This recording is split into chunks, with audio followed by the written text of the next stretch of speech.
All right, today we're going to take a look at adding and subtracting rational numbers and some differences. We're mainly going to focus in on addition. We'll pick up subtraction tomorrow, but we might briefly talk about it if we have some time. So the first thing we're going to do is find the answers to these addition problems in group 1. So I have a positive number plus a positive number that's going to equal a positive number. Okay, positive plus a positive will equal a positive. So we've been doing number problems like this since you first learned how to add 2. So 2 plus 8 equals 10. Okay. On the same token, we would have a negative plus another negative. It works the exact same way, and we say that a negative plus a negative will equal a negative. Okay, so 2 plus 8 equals 10, so a negative 2 plus a negative 8 will also equal a negative 10. Okay, that's pretty simple. All right, so the same thing happens down here with positive 8 plus a positive 12. We're going to get a positive 20 because 8 plus 12 equals 20. Now, for negative 8 plus a negative 12, it's the same thing. A negative plus another negative is going to equal a negative. If the numbers negative, when we add negative numbers, if both of the numbers or all of the numbers are negative, it works just the same as positive because we are increasing the negativity, thus moving further to the left on our number line. So negative 8 plus a negative 12 would equal a negative 20. Now, when we get over here to group 2, we have different signs. So we have to come up with a way of thinking about it. So real quick, I'm going to draw a number line, and it's probably not going to be a very good number line. So I'm going to put 0 here, and we're going to go down here to, let's say, negative 8, 7, negative 6, 5, negative 4, negative 3, negative 2, negative 1, and then positive 1, positive 2, positive 3, and I'm just going to label every other number. Now, we are going to start, let's say, negative 2, or positive 2. So we're going to start right here on our number line. That's our beginning. And we're going to add a negative 8 to it. Well, we've talked about how negative numbers means that we're moving to the left. Our value is decreasing. We're moving to the left on the number line. So adding a negative value to that would mean that our value is going to move to the left 8 places. So 1, 2, 3, 4, 5, 6, 7, 8. And so our stopping point is here at negative 6. And so the answer is negative 6. Now, we don't always want to draw a number line when we do this, so we're going to look at it a little differently.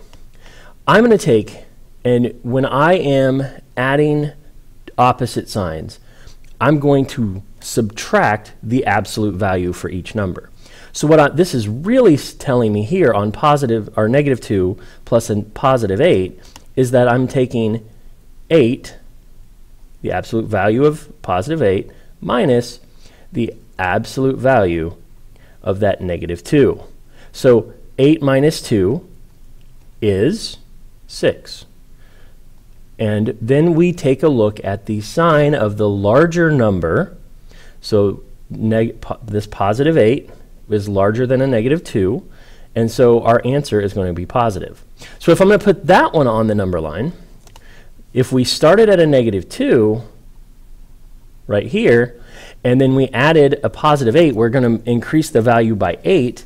It's going to go 1, 2, 3, 4, 5, 6, 7, 8 places, and then that would make it a 4, a 5, and then we'd wind up over here at a 6. And I know my number line is kind of squeezed up on this end, and I apologize for that.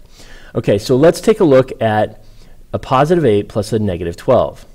Again, using the absolute value strategy, I'm going to simply subtract 12 minus 8 for those absolute values. Okay?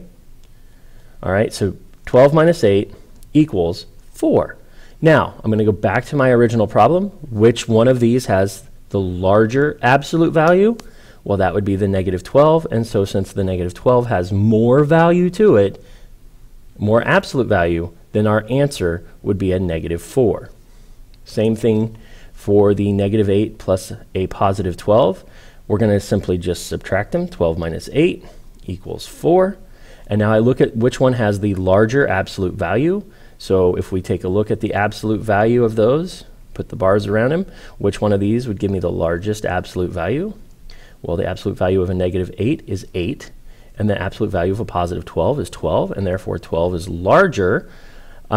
And so our sign of our answer equals the sign of the larger absolute valued number. So that'd be a positive 4. Okay? Now, let's take a look at this second question. It asks, what do each of these examples have in common? Well, in group 1, the signs are the same.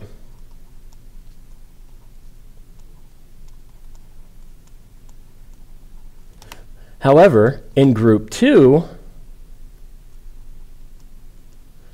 we are adding opposite signs. Okay? Now, if we were going to write 2 new problems for this third question here, write 2 new problems that belong to each group, we could come up with any addition problem we wanted.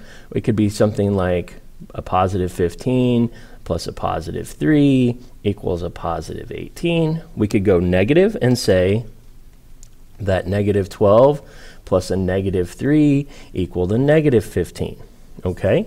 For group 2, where we have an opposite sign plus an opposite sign, we could say that negative 3 plus a positive 1 would equal, now 3 minus 1 is 2, and the 3 has the larger absolute value, so our answer would be negative 2. Okay? Or we could come up with a positive 15 plus a negative 13, and again, 15 minus 13 equals 2. And then we take a look at which one would have the largest absolute value. In this case, it would be the 15. And so our answer is going to be a positive 2. All right, so our algorithm for adding integers, we've been talking about it all morning. What I want you to do is I want you to come up with an algorithm, a series of steps for adding integers and these rational numbers. Come up with an algorithm for how you determine how to add numbers with the same sign and numbers with opposite signs. You might want to just write down your thoughts or ideas there. We'll take a few minutes at the beginning of class to discuss that. And then what I want you to do prior to coming back to class is in your book, I want you to apply your knowledge to questions B1, 2, and 3. Okay, so before coming to class tomorrow, I want you to complete B. Okay? All right. Thank you, and we'll see you in class.